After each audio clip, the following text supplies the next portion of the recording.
Al principio había oscuridad, y entonces una explosión produjo el nacimiento de una existencia en expansión infinita de tiempo, espacio y materia.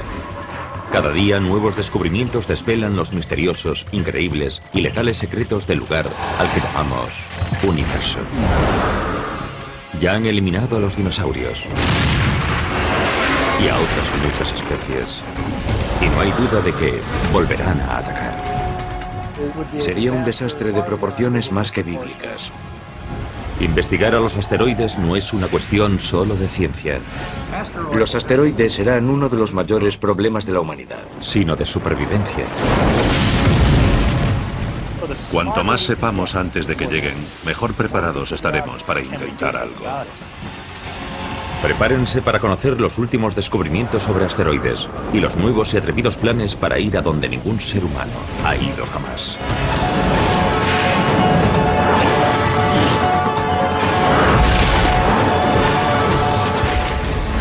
El universo. Ataque de asteroides. Es el año 2029. Y un asteroide al que los científicos siguen desde hace décadas pasa cerca de la Tierra. La anchura del asteroide ronda los 3 campos de fútbol.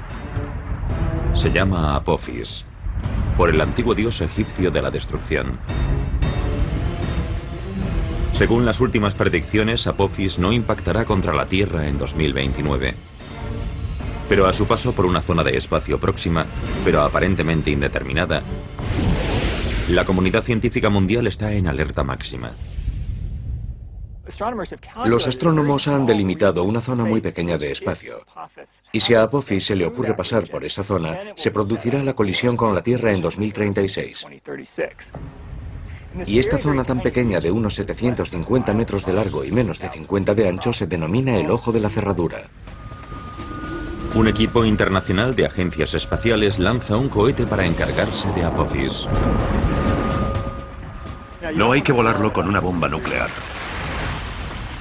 Primero, porque para eso haría falta mucha energía y porque se crearía una enorme cantidad de fragmentos que saldrían en dirección a la Tierra. Lo deseable es darle un pequeño empujoncito que cambie ligeramente su trayectoria y así no tendremos una colisión. Pero es posible que esa roca espacial de 30 millones de toneladas sea simplemente demasiado enorme. La colisión no desvía lo suficiente el asteroide de su rumbo. El impacto de 2036 es miles de veces más potente que la bomba atómica arrojada sobre Hiroshima. El cráter inmediato es tan grande como la isla de Manhattan. Crearía un cráter de más de 3 kilómetros de ancho. Si Apophis impactase contra una ciudad, adiós a esa ciudad y a sus alrededores en 150 kilómetros. La onda expansiva, la explosión, los vientos, el material eyectado y el enorme terremoto que se produciría, se expandirían y se sentirían en una zona enorme. Cuando se descubrió a Apophis en 2004, las probabilidades iniciales de un impacto eran de 1 entre 37. Pero esas posibilidades han descendido con el paso de los años, a medida que los científicos han conseguido una perspectiva mejor de su trayectoria. Comparemos el proceso de determinación de la órbita del asteroide y la predicción de huracanes. Cuando un huracán nace, no sabemos exactamente a dónde irá. Vamos obteniendo datos y 1 o 2 semanas después ajustamos nuestras predicciones. Pues más o menos lo mismo ocurre con asteroides y cometas. Cuantas más observaciones hacemos a lo largo del tiempo, mejor sabemos dónde estará el objeto en el futuro. Por eso hoy las posibilidades de impacto sobre la Tierra, de solo 1 entre 250.000, son mucho más reducidas que la predicción original de 1 entre 37. Pero incluso aunque Apophis no impacte contra la Tierra, no hay duda de que al final lo hará otro objeto. Es un desastre que las agencias espaciales se toman muy en serio. En julio de 2010, un grupo de asesoramiento de la NASA recomendó la creación de una oficina de defensa planetaria para estudiar cómo detectar y desviar a un asteroide que viniese en nuestra dirección. Sabemos con certeza que un asteroide impactará contra la Tierra en los próximos 10.000 años. Uno grande. Y la pregunta es cuándo ocurrirá y si estaremos preparados para cuando eso suceda. Un parque de atracciones junto al mar es un lugar inverosímil para demostrar la velocidad a la que asteroides y cometas se desplazan por nuestra esquina de universo. Pero una atracción de este parque revela en realidad muchas cosas sobre estos objetos letales. Nuestro sistema solar es como una galería de tiro. Asteroides y cometas impactan de vez en cuando contra planetas y lunas, creando gigantescos cráteres de impacto. Los objetos más grandes presentan un perfil más grande, de modo que es más fácil alcanzarlos. En este caso, tengo que alcanzar estas dianas, que son todas más o menos del mismo tamaño. Pero imagínense que ese hombre es Júpiter. Es grande, y la ardilla podría ser la Tierra, que es más pequeña. Y las hormigas podrían ser nuestra luna, más pequeña todavía. De modo que Júpiter es bastante fácil de alcanzar. La Tierra, la ardilla, es más difícil de alcanzar. Tiene un perfil más pequeño. Ah, ahí está. La Tierra ha sido alcanzada. Las hormigas son pequeñas. Así que es más difícil todavía alcanzarlas. La mayoría de los asteroides fallan, solo impactan de vez en cuando. Pero a diferencia de lo que ocurre en la galería de tiro, donde las balas, o en este caso los flashes de luz, siempre viajan en línea recta, asteroides y cometas se curvan hacia sus objetivos. Júpiter tiende a atraer asteroides y cometas a través de su gravedad. Así que es como si yo empezase con el punto de mira desviado hacia afuera y Júpiter tirase del cañón del rifle hacia él para que mi disparo dé en el blanco. Dado que la Tierra es mucho menos enorme que Júpiter, su gravedad inferior no atrae a tantos asteroides. Y la Luna, con apenas una sexta parte de la gravedad de la Tierra, atrae incluso menos. Pero como ilustran los cráteres de la superficie lunar, los impactos no habituales de asteroides durante un largo periodo de tiempo provocan muchísima destrucción. La capacidad de Júpiter para atraer a cometas y asteroides se ha puesto de manifiesto recientemente. En 1994, fragmentos del cometa Shoemaker-Levy 9 impactaron contra Júpiter. Los científicos pensaban que este tipo de impacto grande era un suceso aislado, algo que solo se veía una vez cada varios siglos. Pero entonces otro cometa o asteroide llegó en julio de 2009. Creó un enorme punto oscuro y una bola de fuego tan grande como la Tierra. Haber contemplado a dos impactadores diferentes contra Júpiter en un plazo de tan solo 15 años es una señal de que el sistema solar podría tener más tráfico del que pensábamos. Y entonces, en junio de 2010, un tercer objeto impactó contra Júpiter y un astrónomo aficionado captó el momento del impacto. ¿Obligaría esto a los científicos a cambiar sus cálculos y a reconocer que Júpiter recibe impactos de objetos grandes con mucha más frecuencia que hace algunos siglos? Creo que no hay necesariamente muchos más de los que pensábamos antes, porque el objeto que impactó en 2009 era más pequeño que el cometa Shoemaker-Levy 9. Y hay muchísimos más objetos pequeños volando por ahí que objetos grandes. Pero la información sobre cualquier tipo de impacto, grande o pequeño, siempre es útil. Para comprender el peligro de impacto sobre la Tierra, necesitamos conocer la población de asteroides, sus órbitas. Así que cualquier información, por ejemplo, con qué frecuencia impactan contra Júpiter o en la zona de Júpiter, contribuye a nuestro conocimiento de la población general de objetos de nuestro sistema solar y nos ayuda a saber si debemos estar preocupados por un posible impacto sobre la Tierra. La mayor fuente de esa población es el cinturón de asteroides principal, situado entre Marte y Júpiter.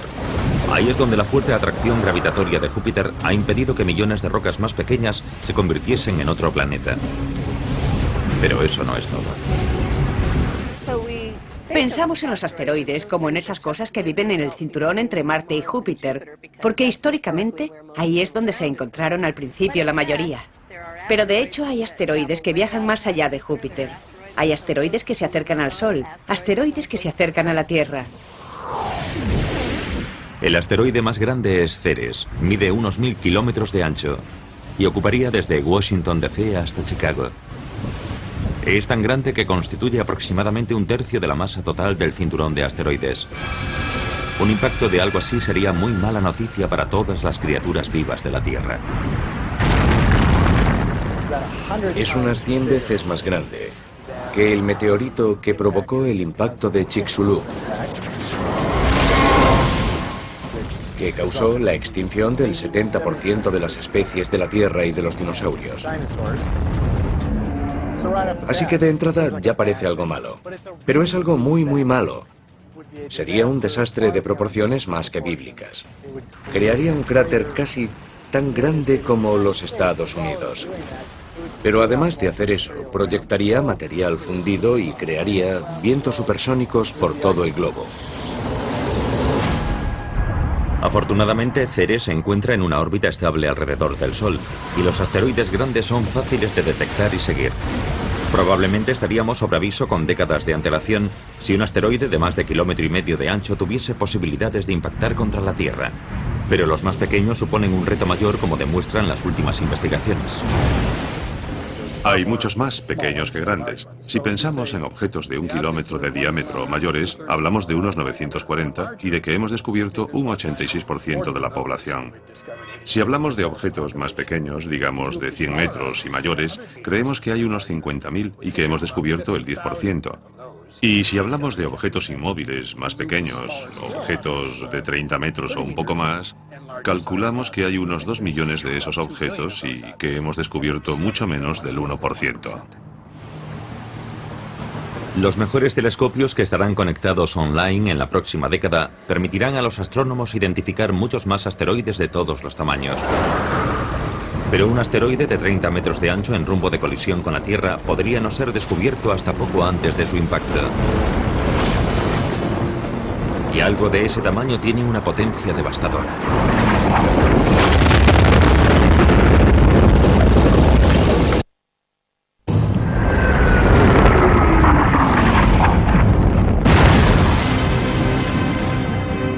La Tierra está plagada de pruebas de pasadas colisiones con asteroides. Y los científicos actuales trabajan febrilmente para averiguar qué nos espera. Saben que enormes rocas espaciales ya han borrado buena parte de la vida del planeta en el pasado. La buena noticia es que no impactan con mucha frecuencia. Hablamos de muchos millones de años.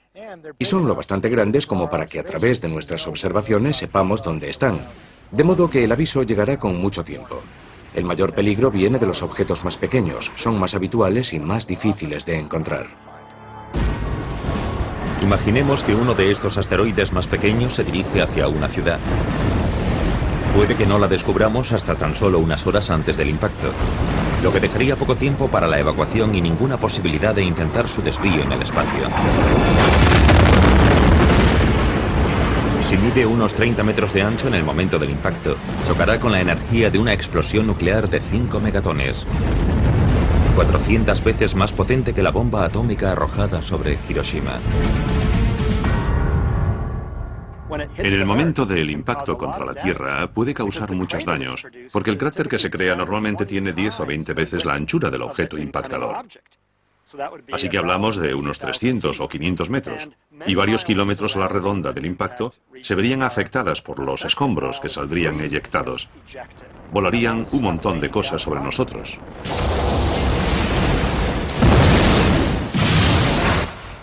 Pero incluso aunque el asteroide impactase a cientos de kilómetros de una ciudad,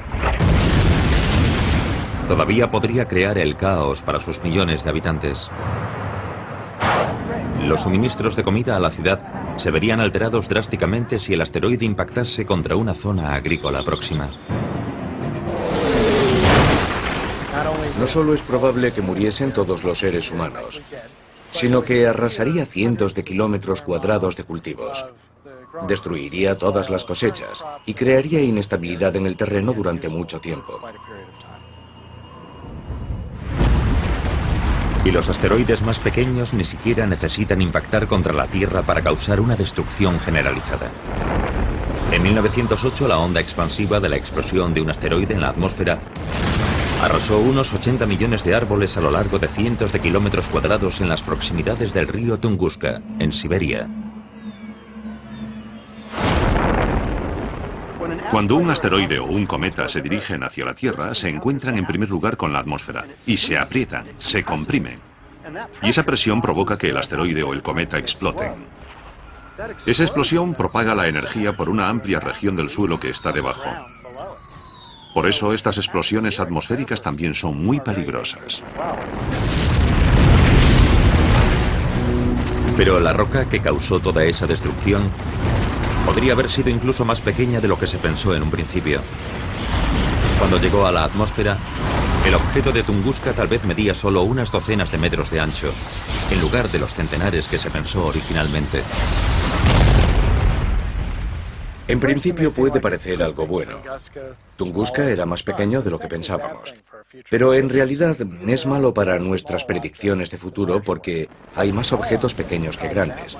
Un objeto pequeño puede causar muchos daños, y esos impactos ocurrirán más a menudo que los impactos de un objeto mayor. Así que puede que tengamos un impactador cada pocos siglos en lugar de cada pocos milenios.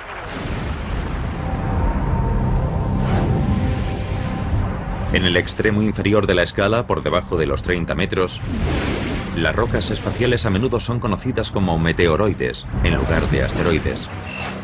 Las estrellas fugaces son meteoritos que se queman en la atmósfera. A veces son filmadas por cámaras aficionados, cuando trozos pequeños impactan contra el suelo, contra coches o edificios.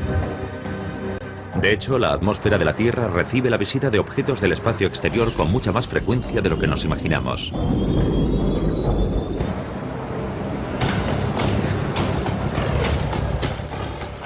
Estoy aquí en esta cantera activa, junto a este montón de roca triturada, porque esta es más o menos la cantidad de material, de polvo, de arena y de piedras que llegan a la atmósfera de la Tierra cada día. Unas 100 toneladas, suficiente para llenar 6 o 7 de estos volquetes. Aquí tenemos una roca tamaño pelota de baloncesto. De media, unas 2 de estas impactan contra la atmósfera de la Tierra cada día. Después está el objeto tamaño coche pequeño.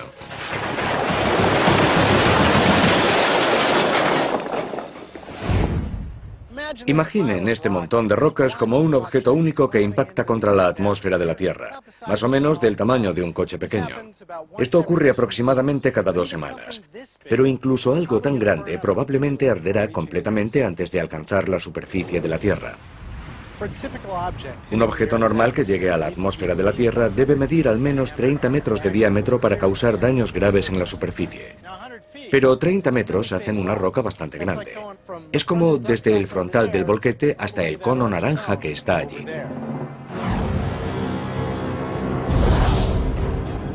En el otro extremo del espectro está el cráter de impacto confirmado más grande de la Tierra, situado en Bredford, Sudáfrica. Su diámetro es de casi 300 kilómetros. Y cambió drásticamente la Tierra cuando se produjo el impacto hace unos 2.000 millones de años.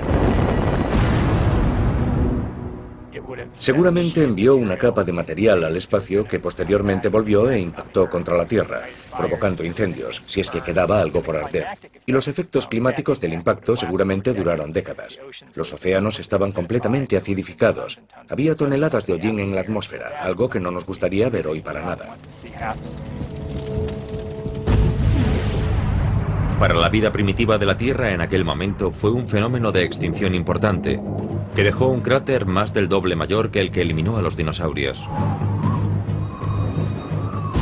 El cráter sudafricano no se descubrió hasta la década de 1990, dado que la mayoría de sus rasgos se habían erosionado a lo largo de los 2.000 millones de años posteriores. Pero las fotos obtenidas desde el espacio revelaron su existencia. Una región montañosa en el centro del cráter hizo pensar inicialmente a los científicos que había habido actividad volcánica en la zona. Pero en realidad es lo que se conoce como pico de rebote central, un rasgo característico de los cráteres que miden 150 kilómetros de ancho o más. A medida que aumentamos de tamaño, la energía del impactador es tan alta que cuando entra, la roca básicamente actúa como si no tuviese fuerza. Y lo que tenemos es algo muy parecido a lo que ocurre cuando arrojamos una piedra al agua. Vemos el pico del rebote, cuando el agua baja y vuelve a subir. Pero como es roca, se solidifica y vemos un montón de estos picos centrales en la Luna y por todas partes en el sistema solar. Pero hay otros asteroides grandes que han impactado mucho más recientemente. Incluso más que el asteroide que mató a los dinosaurios hace 65 millones de años. 30 millones de años después, otro enorme asteroide impactó contra la costa este de América y ayudó a formar lo que hoy se conoce como Bahía de Chesapeake. Vemos restos que son prueba de ese impacto por todo el litoral oriental, hasta Nueva Jersey y Nueva York por el norte, y similares en el sur.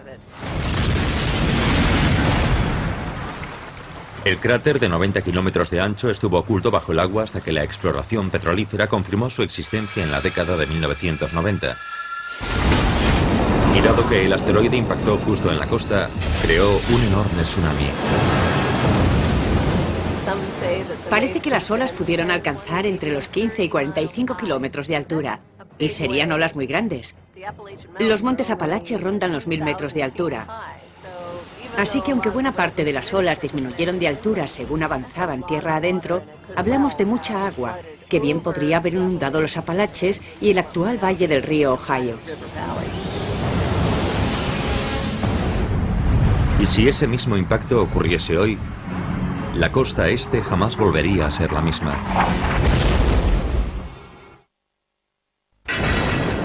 El ataque de un asteroide tiene poder para matar en el acto a millones de personas. Los mayores impactos pueden causar incluso catástrofes globales y amenazar la propia existencia de la humanidad. Por eso el estudio de los asteroides es una de las máximas prioridades de la ciencia. Hace 35 millones de años, un enorme asteroide impactó contra la costa este de América.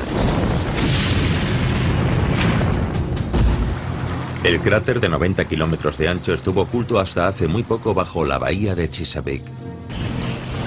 Sus efectos fueron devastadores. Pero, ¿qué pasaría si se produjese ese mismo impacto hoy? Borraría toda la costa este, básicamente por medio de una combinación de tsunamis, ondas expansivas y efectos térmicos. Además, proyectaría enormes cantidades de material de eyección que se propagaría a grandes distancias y provocaría incendios forestales. Millones de personas morirían en el acto o poco después del impacto, pero las consecuencias irían mucho más allá, debido a la desorganización que reinaría en toda la región en cuanto a cultivos, comunicaciones, etc. Evidentemente, el centro de nuestro gobierno está en la costa este. Pero según apuntan los fósiles descubiertos recientemente, el asteroide de 1,5 kilómetros de ancho de la bahía de Chesapeake no parece haber tenido los mismos efectos globales que las extinciones masivas provocadas por el asteroide de 10 kilómetros que mató a los dinosaurios.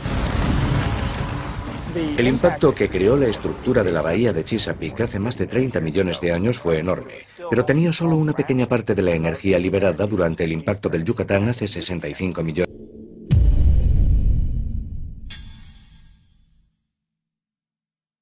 de años.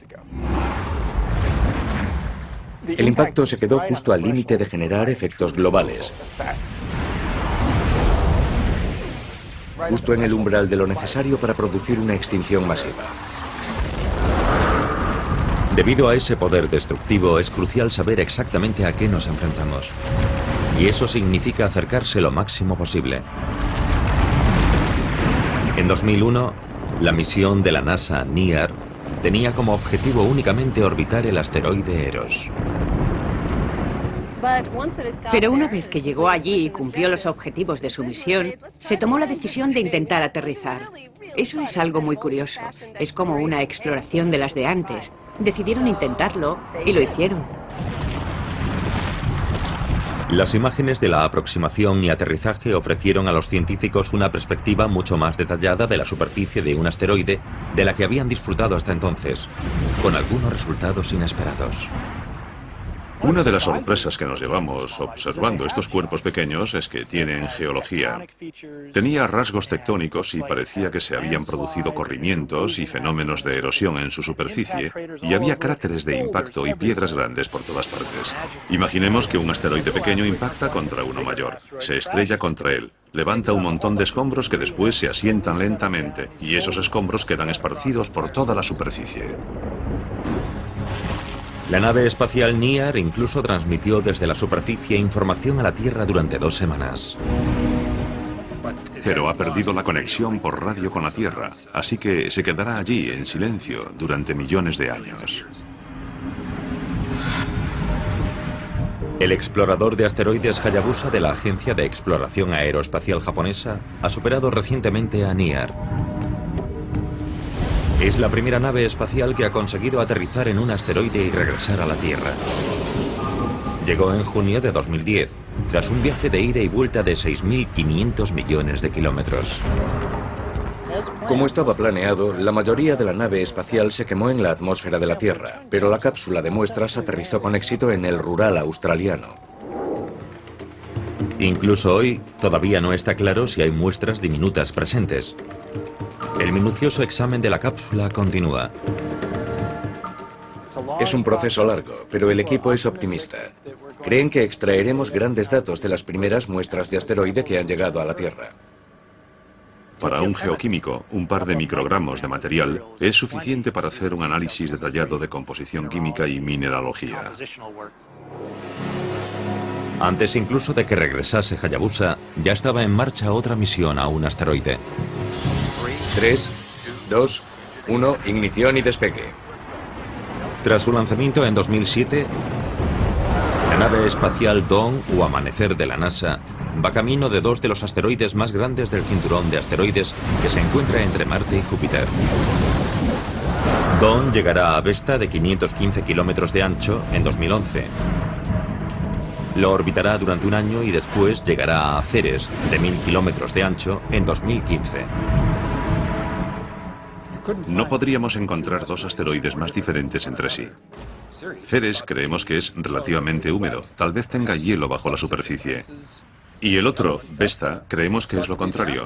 No tiene minerales hidratados de ningún tipo ni hielo. Toda su vida ha estado tan caliente que se cree que está formado por capas. Una capa superficial, un manto y un núcleo, más o menos como la Tierra. Todas estas misiones revelan que los asteroides están formados por una variedad de materiales mucho más amplia de lo que pensábamos en un primer momento. En los asteroides hay una enorme variedad. Algunos son ricos en hierro o en níquel, como esta pesa de hierro. Otros son muy similares a esta roca terrestre. Son de piedra, rocosos. Y otros son una combinación entre los de hierro y los de piedra. También tenemos cosas exóticas, como montones de escombros que son como si tuviésemos un puñado de grava, pero que se ha unido debido a la gravedad en una especie de asteroide grande. También tenemos excometas. Estos se han deshecho de todo su hielo y solo queda un material de grano fino que se agrupa en una bola porosa, casi esponjosa. Pero los asteroides nos sorprenden en otras cosas, además de en su composición. La misión Galileo, camino de Júpiter, pasó por un asteroide llamado Ida y descubrió que tenía una luna pequeñita llamada Dáctil.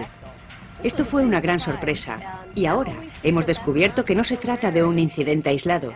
Los asteroides tienen sus propias lunas, a veces varias lunas. Estamos aprendiendo además que muchos asteroides viajan en parejas o incluso de 3 en 3. Y eso supone un nuevo campo de observaciones y de aspectos nuevos que debemos comprender. Saber cómo se agrupan los asteroides y de qué están hechos es algo que va más allá del interés científico. Imagínense que en el futuro un asteroide enorme, letal, se dirige a toda velocidad hacia la Tierra. Hay que desviarlo para que la humanidad sobreviva. Pero si no sabemos exactamente de qué está hecho el asteroide, los esfuerzos para salvar el planeta podrían volverse contra nosotros.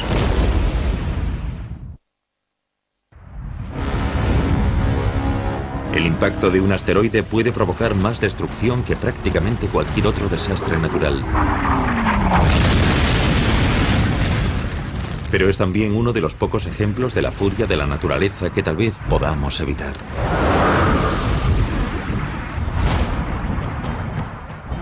Imagínense que en el futuro un enorme asteroide se dirige hacia la Tierra a 110.000 kilómetros por hora.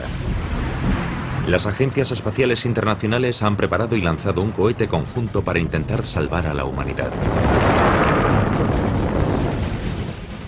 El truco está en conocer al enemigo.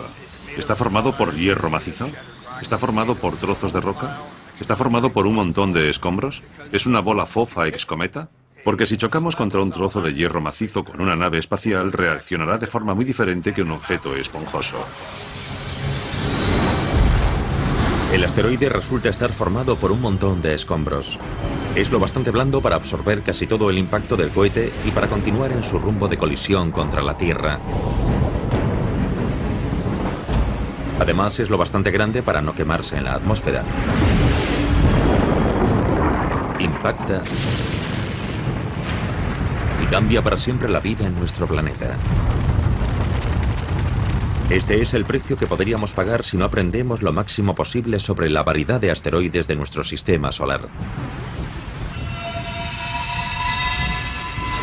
Pero al menos con los asteroides grandes deberíamos estar avisados con años o décadas de antelación de su llegada. Con los cometas, incluso con los enormes, el tiempo de aviso se medirá en meses. ¿Por qué? Eso es lo que Clayton, de Atlanta, Georgia, quería preguntarnos. Así que nos envió un correo electrónico. ¿Por qué habría mucho menos tiempo de aviso si un cometa fuese a impactar contra la Tierra comparado con el que hay con un asteroide? Buena pregunta, Clayton. A todos nos gustaría saber cuándo podría impactarnos algo. El caso es que los asteroides están tan cerca que podemos seguir su órbita con precisión. Eso significa que podemos hacer predicciones muy precisas de dónde estarán con decenas e incluso siglos de antelación. Y eso significa que podríamos desviarlos antes de que llegasen a la Tierra. Pues bien, un cometa llega de las profundidades exteriores del sistema solar y no empieza a brillar lo suficiente para que lo veamos hasta que se encuentra a unos 6 meses o un año de nosotros. Apenas hay predicción. Afortunadamente, la mayoría de objetos que podrían impactar contra la Tierra son asteroides, no cometas. Y podemos seguirlos con bastante precisión. El hecho de que los asteroides tengan una posibilidad mucho mayor de destruir la vida en la Tierra en el futuro es una de las principales razones por las que es tan importante estudiarlos con misiones no tripuladas. Pero en abril de 2010, el presidente de los Estados Unidos, Barack Obama, anunció un reto mayor si cabe. By 2025, we expect new spacecraft designed for long journeys to allow us to begin the first ever crewed missions beyond the moon into deep space. So we'll start by sending astronauts to an asteroid for the first time in history. En mi experiencia como profesor universitario he constatado que las generaciones jóvenes siempre quieren ir más lejos. Sí, mis abuelos fueron a la Luna, vale, pues iremos más lejos. Y esa era una parte del mensaje del presidente. Tenemos que hacer que la NASA vuelva a explorar el espacio profundo. Una misión tripulada a un asteroide será muy diferente de las misiones lunares del pasado. En algunos aspectos será más fácil y en otros mucho más difícil. Sea cual sea el asteroide que visiten los astronautas, probablemente estarán mucho más lejos de la Tierra que la Luna.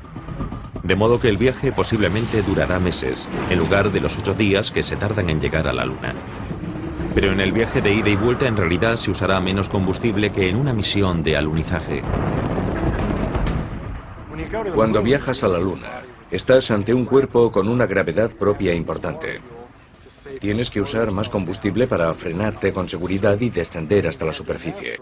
Cuando te diriges a un asteroide con una gravedad muy baja, aunque tienes que ir más lejos para llegar hasta él, no tienes que gastar tanto combustible para maniobras como bajar a su superficie. Y necesitas menos capacidad de propulsión cuando abandonas el asteroide para volver a la Tierra. Pero aterrizar sobre la superficie de un asteroide supondrá un reto mucho mayor que alunizar. Se parece más a atracar que a aterrizar. Pero hay cierta gravedad, así que hay que manejar ese poco de gravedad. Y además tienes que anclar, amarrarte. Cuando estás en la gravedad de la Luna, 1/6 de la Tierra, no tienes que agarrarte. Explorar un pequeño asteroide giratorio será mucho más difícil para los astronautas que saltar por la Luna.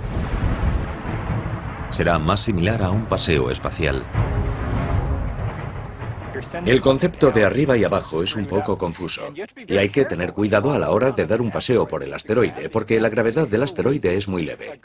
Un buen salto puede ponerte en órbita alrededor del mismo, o incluso lanzarte a velocidad de escape y que salgas despedido del asteroide completamente. Tienes que asegurarte de que estás bien atado. Pero dado que los rovers ya han demostrado su eficacia en la exploración de otros mundos, ¿hay alguna razón de peso para enviar astronautas a un asteroide? Los astronautas, los exploradores, las personas interesadas en el espacio, todos quieren ver cómo es en persona a través del ojo humano, y ese día se acerca. Los robots pueden hacer muchas cosas, y ya las han hecho en la exploración espacial, pero no hay mejor geólogo que un ser humano. Ser geólogo y explorar un asteroide, ser capaz de reconocer la historia de una región en particular, observar tipos familiares de formaciones geológicas, todo eso son cosas que quieres hacer. Quieres tomar muestras de una roca, no de la que está al lado. Los asteroides también son importantes por los recursos que podrían contener. Año 2050. Una tripulación de astronautas acaba de aterrizar con su nave espacial sobre un asteroide. No han venido para explorar. Solo es una parada en boxes. Pero ¿qué tipo de recursos valiosos podría haber en este pequeño mundo rocoso?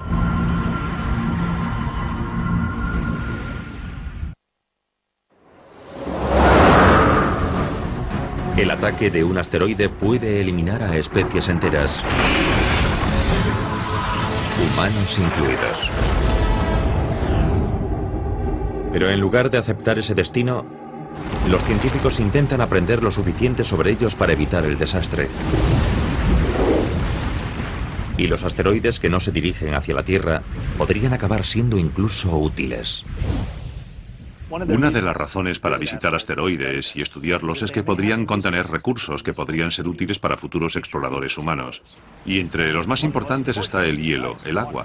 Necesitaremos el hielo para vivir y poder beberlo y usarlo en un sentido práctico.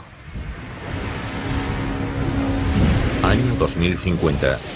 Una tripulación que viaja camino de Marte se ha detenido en un asteroide para repostar agua y otros suministros. El oxígeno del agua puede separarse para rellenar los tanques que permiten respirar a la tripulación. Pero esta estación de servicio rocosa tiene más cosas todavía que ofrecer. En un futuro podremos llegar a esos asteroides, descomponer el agua y usar el hidrógeno y el oxígeno como combustible para llevar a las naves espaciales más lejos todavía. E incluso podría haber materiales valiosos que llevar de vuelta a la Tierra. Elementos tan raros y vitales para el avance tecnológico que podrían ser causa de guerras futuras. Algunos asteroides tienen platino y titanio y elementos terrestres raros que son importantes en muchos aspectos de la electrónica. Se denominan raros porque escasean en la Tierra y puede que no escaseen en algunos tipos de asteroides. Pero la razón más importante para investigar a los asteroides sigue siendo su capacidad para matar en el acto a millones de personas o para borrar a la raza humana de un plumazo.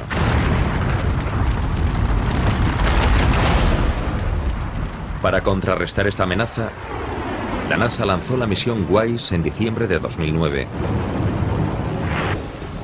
El explorador infrarrojo de campo amplio ya ha encontrado 25.000 asteroides y más de una docena de cometas que eran demasiado oscuros para detectarlos con luz visible. Está observando todo nuestro sistema solar. Confían en que escudriñe el 99% del cielo e intentar hacer un mapa de estos objetos cercanos a la Tierra, de estos asteroides que en el pasado no hemos encontrado. Puede que ello nos ayude a averiguar si hay alguno en rumbo de colisión con la Tierra. Y aunque es algo que normalmente no sale en primera página de prensa, ya ha habido bastantes asteroides que han pasado cerca de la Tierra. En abril de 2010, un asteroide de 20 metros de ancho pasó a 355.000 kilómetros de la Tierra, una distancia inferior de la que separa a la Tierra de la Luna. Y unos meses antes, un asteroide de 7 metros pasó mucho más cerca. En invierno de 2009, en noviembre, hubo un asteroide que pasó tan cerca de la Tierra que estuvo a solo 13.000 o 15.000 kilómetros en su punto más próximo. Y no lo supimos hasta que estuvo muy cerca. Es la misma distancia que separa a Los Ángeles, en los Estados Unidos, de Mumbai, en la India. Y en 1972, la cámara de un turista que visitaba el Gran Tetón en Wyoming captó un paso mucho más próximo de un objeto de tamaño similar. Aquel suceso fue lo más cerca que se puede estar de una colisión sin que llegue a ocurrir. En su entrada iba camino de chocar contra la Tierra, pero se desvió en la atmósfera debido a la presión del aire, como un guijarro que sale despedido de la superficie de un lago. Fue un buen toque de atención. Y entonces, en octubre de 2008, se produjo un impacto pequeño y aparentemente inofensivo en un confín remoto de Sudán, en África, pero que representó un gigantesco paso adelante para la ciencia de la predicción de los impactos de asteroides. Se descubrió un asteroide pequeño y se predijo que aterrizaría en Sudán al día siguiente, y lo hizo.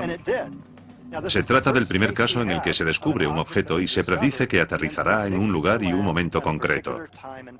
Y de hecho, posteriormente se encontrarían fragmentos de ese objeto en el desierto. Pero ese fue tan solo un pequeño impacto con un día de aviso.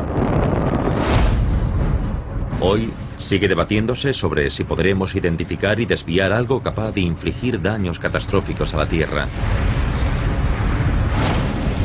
Los científicos creen que todavía hay millones de asteroides sin identificar ahí fuera, capaces de destruir una ciudad